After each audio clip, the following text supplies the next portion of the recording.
and the Tory Lib Dem government are victimising our international students who have done nothing wrong. I'd like to introduce Jeremy Corbyn, MP of Islington North, where we are right now. He's going to say a few words before we set off. Thank you very much, and thank you for inviting me along today. And very big thanks to everyone that's come here today to support the international students at London Met University. London Met University has been hauled over the coals and through the woods and over the cliffs for a very long time. It's been subject to a lot of unwarranted press criticism for a long time. I look at it this way: London Met has provided and does provide a very good education for a very large number of people who wouldn't otherwise have had any university to go to. It has the most diverse student body of any university in this country.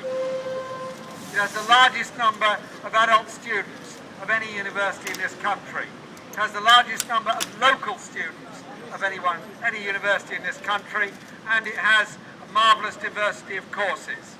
And I think the attacks on London Met are unwarranted and unfair, because I see it as a place that has genuinely sought to widen access to higher education for a much wider group of people than has happened in many other places.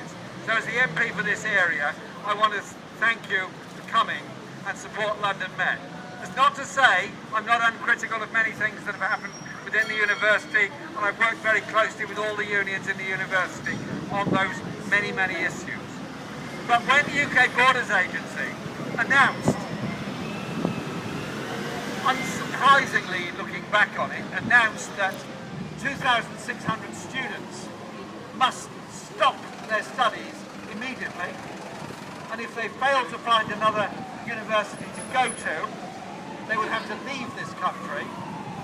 I thought, what on earth is going on here? I then looked into it, raised the matter in Parliament, and found that UKBA made this decision to withhold the Tier 4 status on the basis of a sample of overseas students. And so we have the ridiculous situation of 2,600 students being removed, prevented from studying, the university losing 30% of its income which it gets from overseas students, current and future, and therefore its whole existence threatened, and Tory MPs lined up in Parliament to conflate all this into a debate about immigration. So, a court case was launched, and last Friday there was an initial interim hearing in which the status quo now prevails and those 2,600 students can carry on studying. I want to say I'm sorry for the way they were treated. I'm sorry for the stress that they were put through. I wish the government to apologise to those students for the stress they put them through, but move on from here, lift the ban on London Met altogether, allow them all to complete all of their courses, and allow the university to continue recruiting overseas students. Because this attack on London Met is not an hermetically sealed compartment. It is one university that has overseas students. Every university has overseas students. Add it up nationally, this country receives nearly £8 billion per year from overseas students. Think of the stories in the media all around the world about overseas students not allowed to complete their courses, forced to leave.